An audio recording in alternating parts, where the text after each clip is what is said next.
Hey everybody, I'm here with Rich Larson, one of the contributors for the Dystopia Triptych anthologies. Rich, nice first time talking to you face to face like this. I've gotten to know you through your works, but thank you so much for joining me. Tell us where you are and a little bit about yourself. Hey, thanks you. Yeah, so I'm riding out the quarantine here in Prague, where lockdown just ended a couple weeks ago. And I've been using some of the alone time to write and a lot of it to procrastinate. And now I'm procrastinating by doing a little interview. So good to be here. Yeah, it's always good to have an excuse not to write. Yeah. Um, so I love the stories you wrote. You play around. The series has Deepfake in the title, and it's something that I'm super scared of. Is that why you wrote this story? Did you see some deep fake technology and realize that we're going to start questioning reality soon? What led to this story? These three stories of yours. Yeah, just reading a lot of fascinating articles about the potential, the scary potential, I guess, with facial recognition, machine learning, deep fake stuff.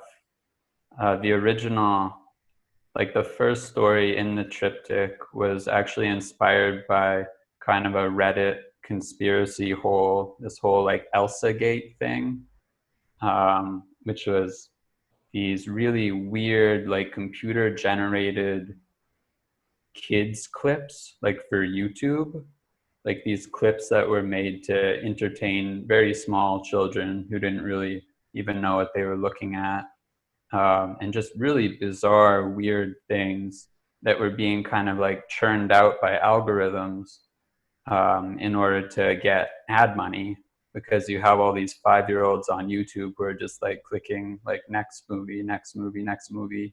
And all they really had to do was put like Spider-Man or Elsa, that's why it was Elsa Gate, or some beloved character on it, usually some kind of knockoff version.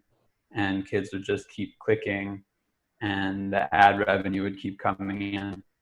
Um, and then thinking about that and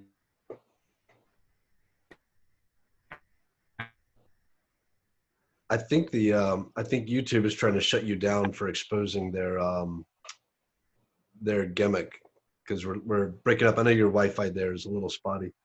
Um, uh, yeah, I that's weird. combining it with machine learning, where that's where it came from, where it's very, We lost you for a little bit there, but you're making me think for the first time about the potential for tapping into kids who are more malleable. dystopian turn.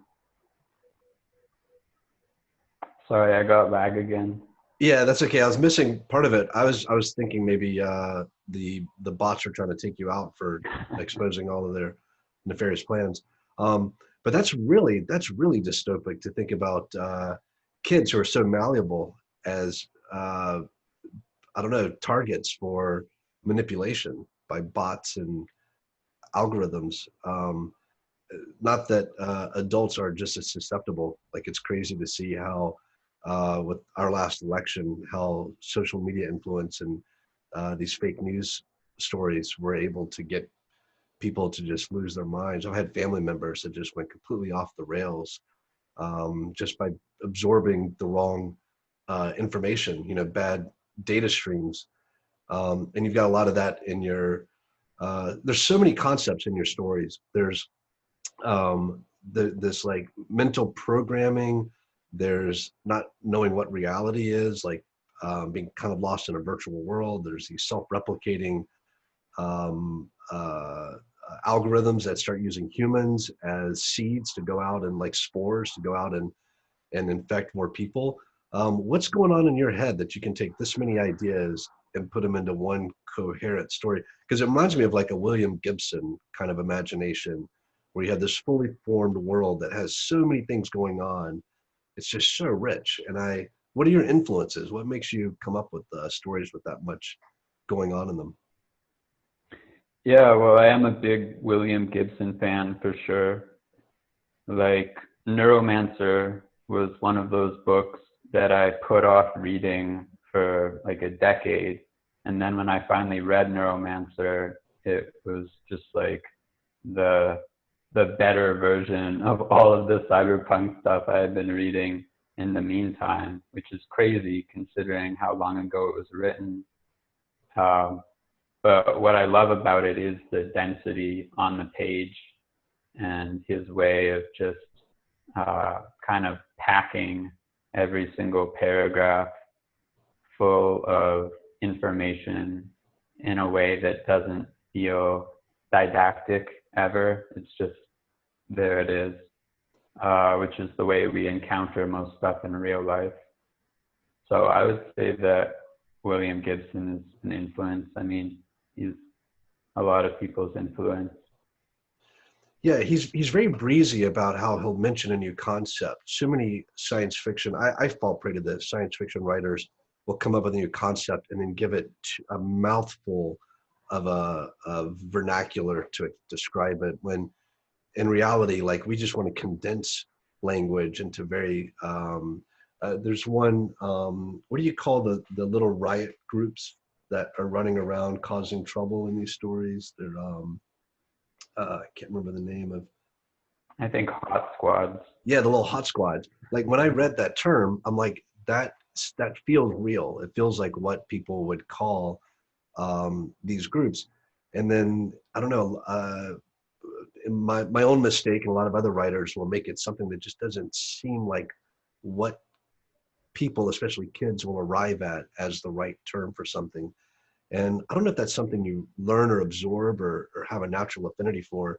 But when I'm reading your work, just like with Gibson, when I come across a new concept, it just feels like it's been workshopped. It feels so right immediately, and nailing that I think is a key to writing a story that you can get immersed in rather than confused by. Yeah, well, I really love language just in general. Obviously, my first love is the English language, but the more I study other languages, the more I end up loving English just because we have such a massive toolkit and so much freedom when it comes to constructing. We're losing you again right in the middle of I'm sure your eloquence about the use of language.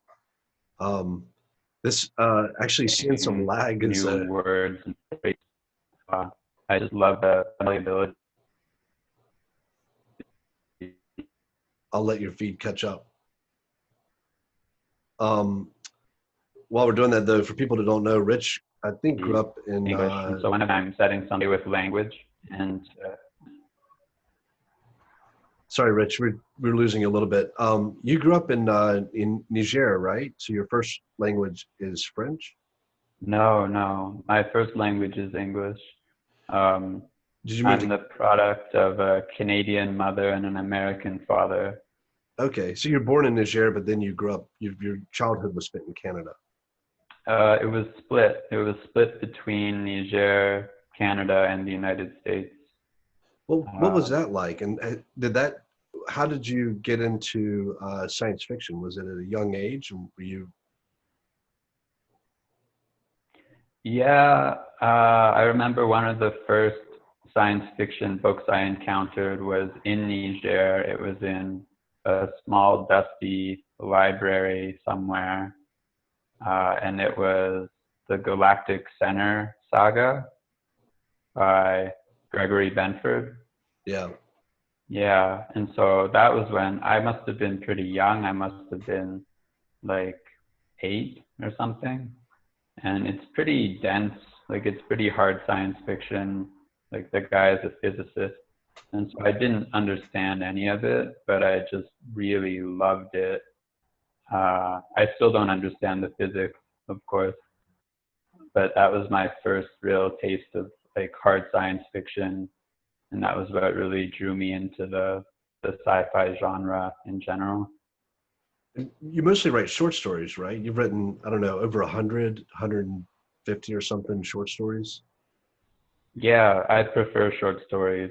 That's always been what I like to do. Part of it is that I have a lot of ideas and not a lot of patience.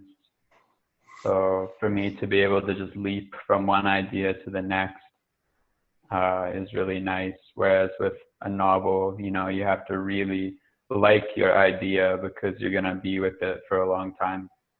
That's the most succinctly I've heard anyone express the way I feel about short stories as well. That yeah, I have more ideas than I have the time or the patience to devote to them. How have you you know, short stories have a long history in science fiction. A lot of authors got their start in short stories and then moved to novels before they made a career. Very few have made an actual career out of just short stories. There are a few now who are getting more notoriety. You've collected a lot of yours into anthology, correct? I can't remember the name of the anthology. Yeah, I have a collection that came out pretty recently. It's called Tomorrow Factory. Okay, I'll put a link to that in the video so people can check that out. Yeah, Um, for sure. do you find it like, what do you do in the interim? Because, you know, I like you, I was writing short stories and grinding it out before you know, finally figured out how to write a novel or two. But where did what's your outlet for your short stories now? Where do you, when you finish something, what's your thought about getting that to readers? Yeah, like right now I'm not really practicing what I preach because I do have a novel contract. Uh, so currently I'm working on a full-length novel, but whenever I can, I'm writing short stories. And for the period of time where I was just supporting myself with short fiction, I would be trying to write, you know, like 2 or 3 stories a month, ideally, and hopefully sell one or two of those. And so I kind of worked out the hierarchy of short fiction magazines by payment and response time. So it's kind of automatic at this point. I usually finish something and then send it off to, um, well, usually tour.com first to try to get the big bucks, and then, and you know, Clark's World for the 5 hour rejection, and then just work down until it sells. Yeah, it's there's actually software out there to keep up with all the with your submissions and who has rejected things and all of that stuff, because it's so complicated. It's a full-time job just keeping up with what you've written and who it's out to and all of that. So congrats on the novel contract. That is you got a lot of procrastinating to do now,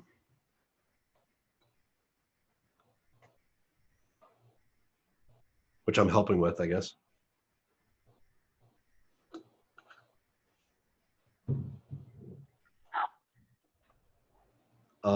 Yeah, I lost whatever the response was. Um, I I wonder how long before we can just use deepfake technology to do these interviews, and then you can just keep writing. Yeah, yeah, that would be nice to have a little doppelganger. Well, we've got you've seen the cover art for the anthology. Some of the most beautiful covers. We're going to get copies sent to you there in Prague, so you'll be able to hold them in your hand. But we're so excited to have the books come out. Thank you so much for taking time out of your writing schedule to spend with us, and congrats on having your lockdown done. I hope you guys stay safe and keep this thing at bay while we're trying to figure it out over here. And be safe. Wish you the best, and look forward to hearing about your novel when it comes out. Can you give us the title or tease anything, or do you want to keep it under wraps until it's closer? The working title is Cyberpunk Beowulf. Cyberpunk Beowulf. What does this have Yeah. to do with the original Beowulf? At this point, not much, but Okay. that was the genesis. Thanks for having me, Hugh, and I'm really excited to be part of the triptych and see it come out. Me too, man. Love your writing. It was such a pleasure to read your story, and cannot wait to have a full length work of yours to just immerse myself in your prose for a long time. Really enjoy your stuff, man. Cool. Good talking to you. Thanks, Rich. See you, man. Bye.